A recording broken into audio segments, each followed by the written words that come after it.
क्या जवाब मिलता है? वो मैं बता नहीं सकता, वरना फिर अनुशासनहीनता हो जाएगी। लेकिन आपने आरोप लगाया कि आपने अनुशासनहीनता की है, क्या ये सही है? अनुशासनहीनता की वो है? तो देखो नेतृत्व तय करेगा। उनको लगा मैंने अनुशासनहीनता की है, उन्होंने नोटिस दे दिया, मैंने जवाब दे दिया। आगे भी वही तय करेगा। राष्ट्रीय अध्यक्ष से मिलने का समय मांगा है आपने? ना मैंने नोटिस की कॉपी नड्डा जी को भी भेजी आपने? मैं वो तो प्रदेश अध्यक्ष ही भेजे थे। प्रदेश अध्यक्ष जी को मैंने कल जवाब दिया। डॉक्टर साहब, क्यों आई सारी नौबत? ये कांग्रेस लगातार हंगामा करती रही सदन में, 7 घंटे तक खड़े रहकर उन्होंने हंगामा किया। अब वो तो कांग्रेस वालों से पूछो हंगामा क्यों किया। डॉक्टर क्या आप नाराज हो क्या? बार बार ये सवाल आ रहा है कि डॉक्टर साहब फोन टैपिंग के आपने तथ्य भी दिया, आपने लेटर में कहा है कि आपके पास इनपुट था कि आपका फोन टैप हो रहा है। नहीं, ऐसी बात मैंने नहीं कही। जासूसी हो रही मैंने नहीं कही बात है। जासूसी हो रही है क्या? हैं? जासूसी हो रही है क्या? इतने जासूस है उन्हें, आप जासूसी और क्या हो? मीडिया वालों का जिक्र करें। मीडिया को जासूस नहीं, आप वैसे जासूस हैं। मीडिया वाले भी जासूस होते हैं। सीआईडी वाले जो आपके घर के बाहर लगातार। अरे माइक नीचे करो। माइक नीचे करो। अच्छा डॉक्टर साहब, क्या आपको लगता है कि आपने अनुशासनहीनता की है? ऐसा कुछ कह रहे हैं कि आपने अनुशासनहीनता की है, पार्टी की छवि खराब की, कुछ ऐसा है आपके? मैं वो तो नोटिस में आपने सारा पढ़ लिया। मैंने प्रयास किया है मेरे नेतृत्व को संतुष्ट करने का। अब क्या जवाब दिया वो मैं बताऊंगा नहीं। कोई नाराजगी है अभी भी आपकी? मेरी नाराजगी होती तो मैं इतना हंसता क्या। नहीं, हंसते तो आप वीडियो में आपने कहा कि मेरे फोन टेप हो रहे हैं, मेरे ऊपर निगरानी रखी जा रही है। वो तो आपने बोला ना वीडियो आ रहा था। तो ये जो अब आप मेरी सारी चीज टेप कर रहे हो, आप सब मेरे पर निगरानी रख रहे हो कि नहीं रख रहे? और मेरी हर चीज टेप हो रही है। कहने का अर्थ यही था। डॉक्टर साहब, आप समय समय पे मुद्दे उठाते रहे तो आगे जारी रहेगा ये इस नोटिस की बात, या पार्टी फॉर्म पे ही अपनी बात रखी?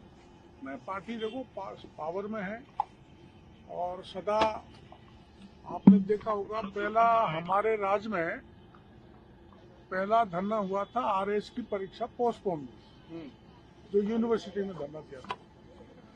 तो हम मंत्री रहने के बाद भी उनके पास मिलने गए थे और मुख्यमंत्री जी को कहा था, तो आंदोलनकारी की बात मानी, परीक्षा पोस्टपोन कर दी। तो जनता से तारतम्य रखते हुए मुद्दों का समय पर सरकार समाधान करती है। और आप जानते हो हम तो सत्ता में, तो ऐसी कोई बात ही नहीं आंदोलन करें। आरपीएससी वाले मुद्दे पे कोर्ट ने आरपीएससी को और एसओजी को फटकार लगाई। वो मामला सब जुडिस है तो मैं बोल नहीं सकता, कोर्ट का मामला है। पर अखबारों में पढ़ा है, परीक्षा रद्द होनी चाहिए मांग आप लगातार पर अखबार में मैंने पढ़ा है कि आरपीएससी को डांट पड़ी है, पढ़नी भी चाहिए। और आगे बढ़ के मैं कहूंगा डांट नहीं, आरपीएससी ने जो गलती की है, आप 5-6 साल से देख रहे हैं, तो आप जानते हैं कि उसको भंग तो नहीं कर सकते। एक बार पायलट साहब ने बात उठाई थी उसको भंग किया जाए, लेकिन उसकी रीस्ट्रक्चरिंग हो सकती है। रीस्ट्रक्चरिंग ऑफ द आरपीएससी वो होनी चाहिए। डॉक्टर साहब, आपको नहीं लगता कि पार्टी आपके जवाब से संतुष्ट नहीं होती तो आपके खिलाफ कार्रवाई भी हो सकती है? वो तो आप प्रदेश अध्यक्ष जी से पूछे। कल मंत्री जाबर सिंह सरा ने भी ये बात कही है। हाँ, तो उन्होंने सही कही है। अगर संतुष्ट नहीं होगी तो स्वाभाविक है, उसमें कुछ बोल नहीं सकता। मदन जी राठौड़ ही बोल सकते हैं। न मेरे को अधिकार है बोलने का, न खर्रा साहब को अधिकार है, न मुख्यमंत्री जी को है। प्रदेश अध्यक्ष मदन राठौड़ ही उस पर अपनी प्रतिक्रिया देंगे। और उन्होंने कह दिया हमारा घर का मामला है,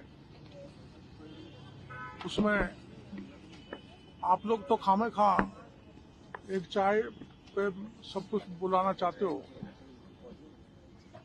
चाय से आगे क्या बार बार ये बात आ रही है कि डॉक्टर साहब नाराज क्या ऐसे? अच्छा आप ये बताओ, कभी आपने कोई मेरी नाराजगी सुनी है क्या आपने?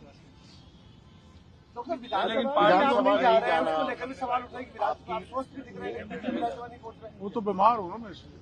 अच्छा, ये तो यहाँ राजवर्धन जी के पिताजी गुजर गए, उतना बीमार नहीं हूँ मैं, चल फिर नहीं सकता। लेकिन मेरा इलाज चल रहा है, ये सच्चाई है। अपोजिशन ने तय कर लिया कि आपके मुद्दे पर विधानसभा नहीं चलने देंगे, न तो बजट पेश होने देंगे। राज्यपाल के वो गलत है, मैंने देखा। गलत है। मेरा कोई मुद्दा ही नहीं है, उनको ऐसा नहीं करना चाहिए।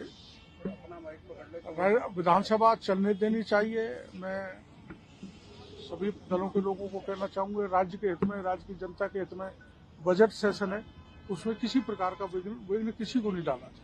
किरोड़ी मीणा ने जब मंत्री पद की शपथ ली थी तब कहा था कि मैं युवा हूँ, युवाओं की तरह जो सरकार में काम करूंगा, लेकिन अब कह रहे हैं कि मैं युवाओं की तरह आप सबको जवाब दे रहा हूँ यहाँ बैठा बैठा, कोई दे सकता है? लेकिन विधानसभा से दूरी, है? विधानसभा सत्र से दूरी। नहीं, वो तो बीमारी के साथ और कोई कारण नहीं। डॉक्टर साहब, गोपाल शर्मा ने कहा था कि आपका एनकाउंटर उस समय तत्कालीन कांग्रेस सरकार करवाने वाली थी माफिया। इस पर मैं पत्रकार वार्ता करूंगा। ये बात सही है जो गोपाल जी ने कहा था। उस राज्य में इनकाउंटर के आदेश 2 एमएलए जो ज्यादा आंदोलन करते थे जनता के मुद्दों को लेकर, हरीश जी शर्मा जो खानपुर से थे और मैं उस समय महुआ से था, तो उस समय के मुख्यमंत्री ने, सरकार ने, क्योंकि मैं आपको पता होगा 1.5 महीने तक सिविल लाइन को घेरे बैठा रहा था 5000 मजदूरों को लेकर, तो उन्होंने ऐसा कहा था और भैरव सिंह जी ने बुला के हमको बताया था, और भैरव सिंह जी ने उस समय के डीआईजी सिक्योरिटी को चेतावनी भी दी थी। उसके गवाही अपने गोपाल शर्मा थे, उस समय पत्रिका में थे, 1-2 अधिकारी और थे, उनका नाम भी मैं एक पत्रकार वार्ता बुला के आप लोगों को बताऊंगा।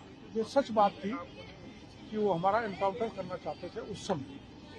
डॉक्टर साहब, आप मंत्री हैं, ठीक है, और आपको नोटिस दिया बीजेपी प्रदेश अध्यक्ष ने, क्या सरकार को आपसे जवाब नहीं मांगना चाहिए था, या बीजेपी प्रदेश अध्यक्ष ने मांगा तो पार्टी के पदाधिकारी भी नहीं आ पाए? देखो, संगठन सत्ता से ऊपर होता है, तो कोई कितना ही बड़ा आदमी हो हमारी पार्टी में, कोई मंत्री हो, वो कोई महत्व नहीं रखता।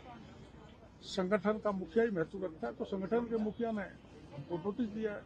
सरकार बड़ी नहीं है संगठन से, मेरी मान्यता है और हमारी पार्टी की मान्यता। सर, हनुमान बेनीवाल ने कहा है कि किरोड़ी मीणा जी ने मेरा उस वक्त साथ छोड़ दिया, वो आज साथ होते तो ऐसी नौबत नहीं आती। नहीं, वो तो हनुमान जी छोड़ के गए। हनुमान जी का जन्म बीजेपी में हुआ है, उनके पिताजी बीजेपी से विधायक थे। मैं तो लौट के वापस आ गया मेरे घर में, तो हनुमान जी को मैंने कहीं नहीं छोड़ा। और बाकी वैसे मुद्दे हैं जो जनहित के, हमारी पार्टी, हमारी सरकार हनुमान जी के साथ है, हर किसी विधायक और एमपी और मंत्री के साथ। लेकिन हनुमान बेनीवाल भी आपका साथ चाहते हैं? हैं? हनुमान बेनीवाल भी अब भी आपका साथ चाहते हैं? उनको कोई पॉली हाउस देना होगा, कोई खाद बीज सप्लाई करना होगा, कोई नरेगा के काम देने होंगे, इसमें कोई भ्रष्टाचार हुआ होगा, उसकी जांच कराएंगे, सहयोग करेंगे। विभागीय सरकार की दृष्टि से कोई सहयोग देना होगा, उसमें कोई राजनीति नहीं होगी, किसी भी दल का व्यक्ति हो,